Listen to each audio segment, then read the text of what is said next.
सामान्य मुख्यमंत्री जी का भाषण परसों धौलपुर में हुआ। सामान्य मुख्यमंत्री जी की नेता सोनिया गांधी जी नहीं हैं, बल्कि उनकी नेता वसुंधरा राजे सिंधिया जी हैं। हमारी सरकार को गिराने का काम भाजपा कर रही थी, सरकार को बचाने का काम वसुंधरा जी कर रही थी। आप कहना क्या चाह रहे हैं? मुझे बहुत कुछ कहा गया, कोरोना, गद्दार, निकम्मा आदि। मैंने पहली बार देखा कांग्रेस के विधायकों को तो बदनाम करने का काम हो रहा है और भाजपा के नेताओं का गुणगान हो रहा है। जनता ही भगवान है। मैंने करप्शन के इशू को लगातार उठाया, पहले भी उठाया, आज भी उठा रहा हूँ, आगे भी उठाता रहूँगा। जब मैं वसुंधरा जी के करप्शन की बात करता हूँ तो कोई जवाब नहीं आता।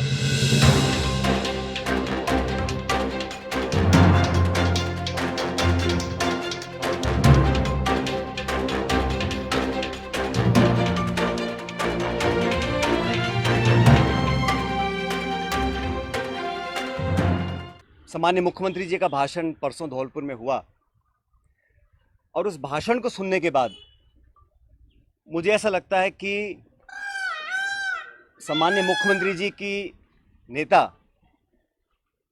आदरणीय श्रीमती सोनिया गांधी जी नहीं हैं, बल्कि उनकी नेता वसुंधरा राजे सिंधिया जी हैं। उनकी नेता सोनिया गांधी जी नहीं हैं, बल्कि उनकी नेता वसुंधरा राजे सिंधिया जी हैं। और एक तरफ ये कहा जा रहा है कि हमारी सरकार को गिराने का काम भाजपा कर रही थी, दूसरी तरफ कहा जाता है कि सरकार को बचाने का काम वसुंधरा जी कर रही थी। तो ये जो विरोधाभास है, इसको समझाना चाहिए। आप कहना क्या चाह रहे हैं, ये स्पष्ट कर देना चाहिए। आप सबको मालूम है, सरकार बनने के बाद मैं प्रदेश का उप मुख्यमंत्री था, प्रदेश अध्यक्ष था, और 2020 में देशद्रोह, राष्ट्रद्रोह के मुकदमे में मेरे पर कार्रवाई करने की कोशिश की गई थी। अनेक ऐसे प्रकरण हुए और हम सब लोग, और मैं स्पष्ट करना चाहता हूं कि मैं और हमारे कुछ साथी सरकार में नेतृत्व परिवर्तन चाहते थे। अपनी बात को लेकर हम दिल्ली भी गए और अपनी बातों को रखा। उसके बाद अखिल भारतीय कांग्रेस कमेटी ने लगातार चर्चाएं हुई और आज वो दुनिया में नहीं है, स्वर्गीय अहमद पटेल साहब, लेकिन उनके माध्यम से सब नेताओं से मुलाकात हुई और एक कमेटी का गठन हुआ, एआईसीसी ने किया। उसमें माखन साहब, वेणुगोपाल जी और अहमद पटेल जी सदस्य थे और उस कमेटी का एक काम था।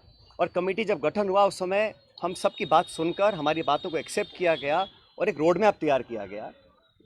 बहुत सारी बातें उसमें थी, मैं उसका उल्लेख नहीं करूँगा, लेकिन कमेटी का गठन हुआ और उसके बाद से हम सब ने, चाहे वो राज्यसभा के चुनाव हों, चाहे विधानसभा में मतदान हो, पार्टी का प्रचार हो, कांग्रेस को मजबूत और ताकतवर बनाने के लिए हम सभी साथियों ने जी जान से कोशिश की और मेहनत की।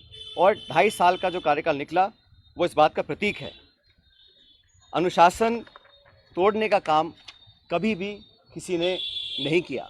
मुझे बहुत कुछ कहा गया, कोरोना, गद्दार, निकम्मा आदि, और जो ये आरोप परसों लगाए गए, ये 2.5 साल से मैं आरोप सुन रहा था, लेकिन हम अपनी पार्टी को और सरकार की छवि को नुकसान नहीं पहुंचाना चाहते थे। इसीलिए मुझे लगा कि जो प्रकार का भाषण दिया गया, मैंने पहली बार देखा कि अपनी सरकार को, अपने ही विधायकों को, अपने नेताओं को बेइज्जत और बदनाम करने का काम हो रहा है। कांग्रेस के विधायकों को तो बदनाम करने का काम हो रहा है और भाजपा के नेताओं का गुणगान हो रहा है। ये समझ से परे है। इस प्रकार का जो काम हुआ वो बड़ा गलत है। और हम सब लोग जो दिल्ली में गए थे अपनी बात को रखने के लिए, किन लोगों पर आरोप लगाए जा रहे हैं? ऐसे लोग जो पब्लिक लाइफ में 30, 40, 45 साल से हैं। 3 दिन पहले मैं बाड़मेर में था, सम्मानीय हेमाराम जी 1980 से विधायक हैं। उनकी क्या छवि है, मतदाता, पब्लिक, उनके क्षेत्र के लोग उनको अच्छी तरह जानते हैं, उनकी क्या क्रेडिबिलिटी है और क्या पब्लिक लाइफ में उनका अब तक का इतिहास रहा। ओला साहब, जिनके स्वर्गीय पिताजी 1957 से चुनाव लड़ रहे हैं, बड़े बड़े पदों पर रहे, और हेमाराम जी ने तो अपने नौजवान बेटे की मौत में और याद में एक छात्रावास बनाया है। 100 करोड़ की ज़मीन तो उनकी बाड़मेर में निजी ज़मीन को उन्होंने दान किया समाज के लिए, लोगों के लिए। पैसा इकट्ठा कर 22 करोड़ का एक हॉस्टल बनाया 150 बच्चों के लिए, गरीब बच्चों के पढ़ने के लिए। इन सब लोगों पर इस प्रकार के आरोप लगा देना मैं समझता हूँ बहुत गलत है, बहुत निंदनीय है, और मैं सिरे से इन बेबुनियाद और झूठे आरोपों को नकारता हूँ। बहुत से साथियों को मंत्री बनाया इस सरकार के अंदर, बड़े बड़े पद दिए गए, कोई चेयरमैन है, कोई कॉर्पोरेशन में मेंबर है, कोई पार्टी के पदों पर बैठे हैं, 3 साल हो गए। ऐसे लोग जो पब्लिक लाइफ में रहे, जिन्होंने अपना नाम कमाया, जिनकी एक साख है, उन पे आरोप लगा देना कि आप चंद रुपए में बिक गए, मैं इसको बहुत गलत मानता हूँ। और 3 साल से कोई कार्रवाई आपने नहीं करी, ये बहुत बड़ा सवाल उठता है। साथियों, हम दिल्ली में गए, अपनी बात को रखा, और उसके बाद सारे तथ्यों को संज्ञान में लेने के बाद हमारी अध्यक्षा सोनिया गांधी जी ने 25 सितंबर को सम्मानीय माकन साहब और सम्मानीय खड़गे जी को जयपुर भेजा था। आप सब जानते हैं वो विधायकों की मीटिंग हो ही नहीं पाई। सोनिया गांधी हमारी पार्टी की अध्यक्ष थी उस समय। उनकी जो अवहेलना हुई, उनकी जो मानहानि हुई, उनकी जो बेइज्जती हुई, वो गद्दारी थी। इतने सारे विधायक, 20, 30, 40 पता नहीं कितने विधायकों को उनकी इच्छा के खिलाफ इस्तीफा दिलवाया गया, अपनी सरकार को संकट में खड़ा करा गया। बहुत से लोग आरोप लगाते हैं कि मोदी और शाह के कहने पर इस्तीफे दिलवा दिए गए। अब ये बात मुझे बोले और मैं जाके मंच पे इस बात को बोलूं, ये शोभा देता है क्या? तो मुझे लगता है कि अब तक जो हुआ उस घटनाक्रम में वो उस बात को दिखलाता है अनुशासनहीनता किसने करी, पार्टी का डिसिप्लिन किसने तोड़ा, और सही मायने में संगठन को और सरकार को कौन मजबूत कर रहा है, कौन कमजोर कर रहा है। और अपने नेताओं को खुश करने के लिए बहुत सारे लोग तरह तरह की बातें करते हैं। कोई किसी की चुगली करता है, कोई किसी की चुगली करता है। मुझे बहुत सारे लोग आके बहुत सारी बातें बोलते हैं कि यहाँ हज़ारों करोड़ का घोटाला हो गया, यहाँ ये स्कैम हो गया। इन्हीं बातों को मैं मंच पर आकर इनका बखान करूँ, ये शोभा नहीं देता, ये गंभीर राजनीति का परिचय नहीं है। इसीलिए मैं, आप जानते हो, पिछले 1.5 साल से चिट्ठियाँ लिख रहा हूँ।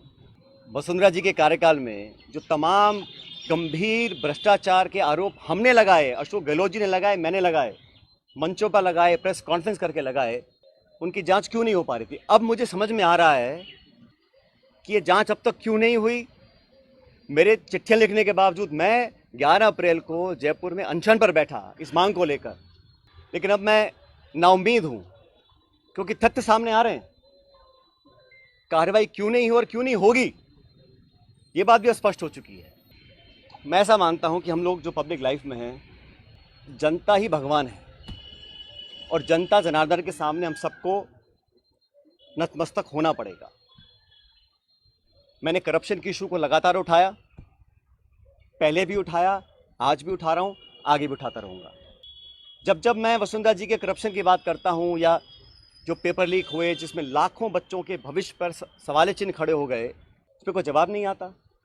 इसलिए साथियों, मैंने निर्णय लिया है कि आरपीएससी, जहाँ से कई सारे पेपर लीक हुए, बहुत सारी वहाँ पे खबरें आई कि वहाँ पर तमाम भ्रष्टाचार हो रहा है, अजमेर स्थित आरपीएससी है।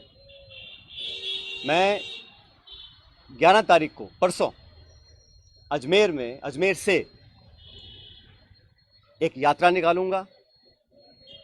जनता के बीच जाकर जनता की आवाज़ सुनेंगे, जनता के मुद्दों को उठाएंगे, और जैसा मैंने शुरू में कहा, जनता जनार्दन है, तो जनता के बीच जाना हम सबका दायित्व बनता है। और जो करप्शन के इश्यूज़ हैं, जो नौजवानों के इश्यूज़ हैं, जो पेपर लीक और पेपर कैंसिल के और नौजवानों के हितों से जुड़े मुद्दे हैं, उनको उठाकर मैं एक जन संघर्ष यात्रा निकालने जा रहा हूं, जो 11 तारीख को शुरू होगी अजमेर से, और जयपुर की तरफ हम लोग आएंगे। लगभग 125 किलोमीटर की यात्रा है। जन संघर्ष यात्रा लोगों के हितों के लिए, करप्शन के खिलाफ, नौजवानों के संरक्षण के लिए।